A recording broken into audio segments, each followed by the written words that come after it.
Hello everybody, a very warm welcome to you all. My name is Mon of the PAD Gamer. Welcome back to my channel. As usual, I hope you guys are all having an absolutely fantastic day and you are all keeping safe and well. Now in this video, I'm going to be showcasing you guys my branded Despia Deck profile for the June 2022 format. Now I'm going to be doing a separate video where I showcase you two combos. One where you start off with branded fusion and one way you start off with Aluba because the combos do slightly differ. So I'll be doing the combo video later on today. Now, branded Despia since its inception, like 6-7 weeks ago, has literally just taken over the meta. It's an absolutely fantastic deck. It's a brilliant deck, and we've seen so much representation of it, especially within YCS Hartford, where it came second. Now, I'm just showcasing you guys my own personal preference of the deck. I'm not saying my deck is the best, but it's just one that I personally prefer to play. So, without further ado, let's get straight into it. So you start off with 3 Aluba, the Chest of Despia. You play this at 3. This is your starter, gives you access to branded fusion, gives you access to branded in red. Its second effect does come up every now and again. Um, so yeah, because it's going to be within your graveyard 9 times out of 10 or sometimes banished. But yeah, its second effect does come up. So I do prefer, well, everybody should be playing this at 3. Desperate Tragedy. This is usually a branded in red target, and it's the card that gives you access to your Aluber as well for like follow up plays. I play this at 3. I like it at 3. I just think it's an all around really good card. Ad libitum, broken card. You want to be activating its effect by fusing something from your hand or your field. If it's fusing something from your deck, you can't use its broken effect, which essentially is going to give you access back to your mirror jade. You play this at 1. A dramaturge of Despia, or dramaturge if I've even said it correctly. Some people don't play this card, some people do. I kind of like it. The reason being is that there's not many cards in this deck or in the extra deck that do a lot of negating.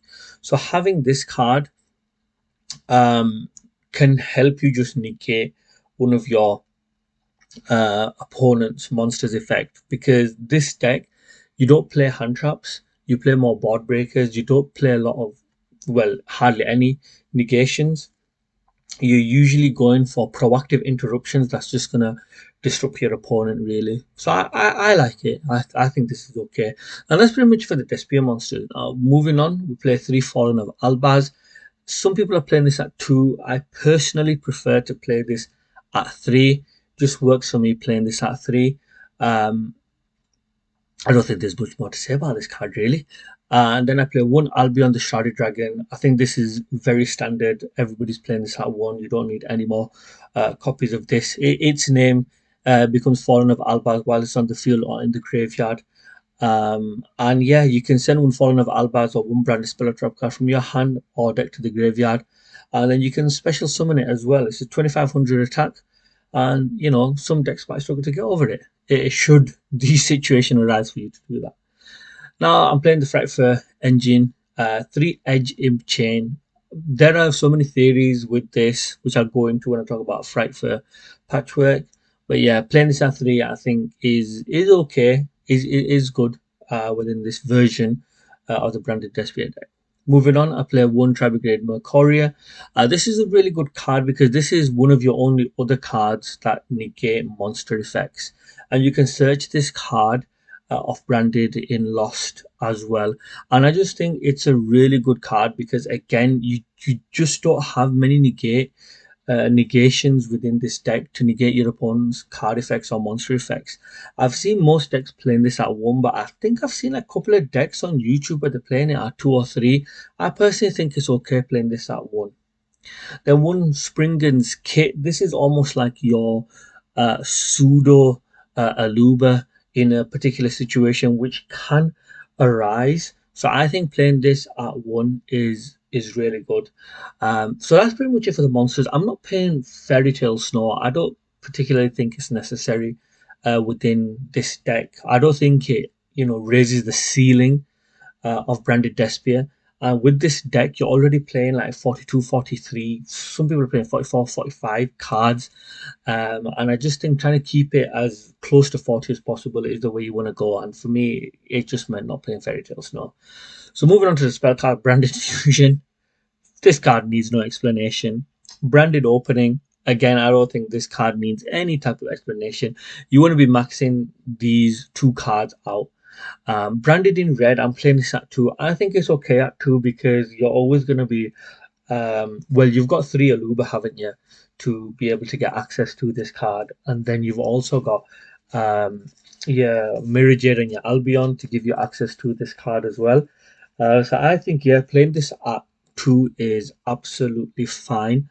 Um, Moving on, we play one Branded in Loss. Branded in Loss is a really good card.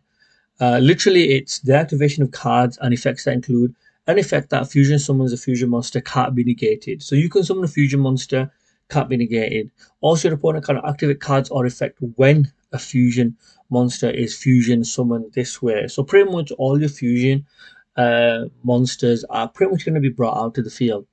And if a fusion monster, if you fusion summon a fusion monster, you can add one Fallen of Albaz or one monster that mentions it from your deck to your hand. So yeah, you want to be adding Mercuria, which is just your negate. So that's how you add Mercuria from Branded in Lost.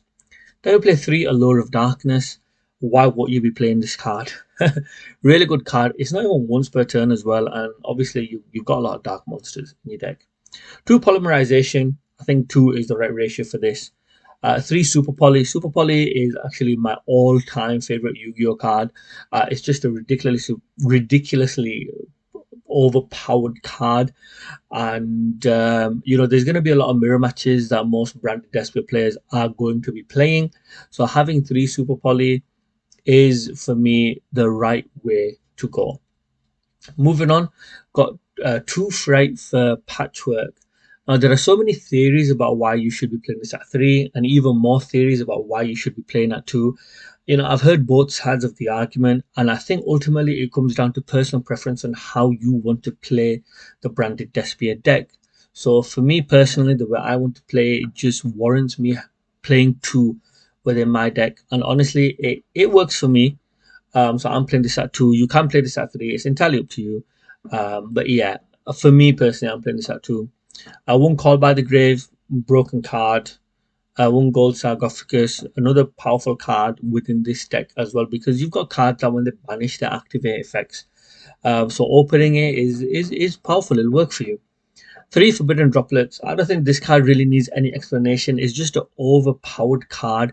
Ever since its inception in the TCG, it's been pretty much splashed into most decks, and rightly so, because it is a ridiculously powerful card. And it is a board breaker as well. It's one that can, gain you a lot of advantage. And in this deck where you've not got many negations, yeah, having this card is really good. And then last I play one Branded Banishment. I really like this card. Some people are playing Branded Sword as well, but I prefer Branded Banishment, literally because the effect is, you target a Desperate monster or one level or higher fusion monster in your graveyard, special summon it, then you can apply this effect where you fusion summon a level 8 or higher fusion monster from your extra deck by banishing fusion materials listed on it from either field. So it's kind of like a super poly. So it's a really good card. I really like it, but I'll only really play this at one. And that's pretty much it for the main deck. It was pretty hard to get it down to 42 cards. Um, loads of builds are out there with like 43, 44, pushing 45 as well. Because, yeah, you want to try and fit in as many, strong cards in this deck as possible. Because it isn't a deck that's going to go turn 1, like build a ridiculously powerful board that your opponent's going to struggle to get over. So yeah, you want to try and have the most optimal build as possible. And for me, so far, 42 cards.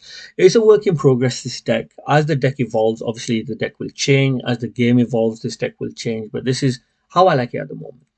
Now moving on to the extra deck, 3 Albion, the Branded Dragon. I personally prefer playing 3 because, if you get into a situation where you're grinding, having this at 3, just constantly being able to send it to the graveyard and then, set like a Branded Fusion or a Branded in Red, maybe even a Branded Opening, just really helps. So I think playing this at 3 is the right way to go. 2 Mirror Jade. Mirror Jade is a ridiculously powerful card. Not only is it a 3000 beat stick, but it has non-targeting banish effect as well. And yeah, it's the card that you're going to be summoning off Lubellion, which is our next card. We play Lubellion at 2. This is pretty much a combo starter. You're gonna play Branded Fusion, summon your Lubellion, and then activate its effect to be able to get you out your Mirror Jade Dragon. And we play 2 Guardian Chimera, 3300 attack beat stick. Again, another powerful card because you can draw cards and you can pop cards on the field. So if you've used like 2 materials from your hand, you can draw 2 cards. If you've used 2 materials from the field, you can pop 2 cards. Just a ridiculous powerful card. We play this at 2. These are the main cards that you really desperately need over the others, in my opinion. Play 2 Masquerade. Masquerade is really good because you have it on the field. Your opponent's got to pay 600 life points to activate cards or effects. So really good. 1 Dragon's Tepelia, strong super poly target. 1 fusion monster, 1 dark monster. There are decks out there that are playing Access Code Talker. Access Code Talker is dark, so easy to just get rid of someone's Access Code Talker. 1 Despia Deck. This is a good card because you can get your opponent's monsters attack points down to 0, and you can gain advantage that way. Probably cause like 2500, damage to their life points, which is really good. I like it. Proskenion. I like Despian Proskenion. I think it's a really, really good card because you can just take one of your opponent's monsters, Fusion, Synchro, XZ, or Link monster, and you can special summon it like you're playing against Sword Soul. Take one of their Synchro monsters. You're playing against a mirror match. Take whatever is in their graveyard, and it's just an all-round really powerful card. If you manage to get rid of the Access Code Talker, you can even bring the Access Code Talker out. So yeah, it's just an all-round really, really good card. I think it's really powerful, and having it in the deck gives you a lot of advantage. And then lastly, this is like a flex spot, I guess. Titanic Lad. This could, I had like space, so I put this in. There's the other card as well, which I think is Alba Lenatus, the Abyss Dragon or something. You can potentially play that as well. But this is ultimately a flex spot. So you can ideally play whatever you feel works for you. And that's pretty much it for my extra deck. So I think my build is like very, very similar to most of the builds that you will see out there. And yeah, that's pretty much it. So later on I will be doing a combo video showing Branded Fusion, and then another one showing when you start with Aluba. So please do keep your eye open for that. And yeah, if you've enjoyed the video, please hit the like button, please hit the subscribe button, and if you got any comments, opinions, please put them down in the comment section below. I really would appreciate it, and share with your friends as well. Yeah, thank you for watching.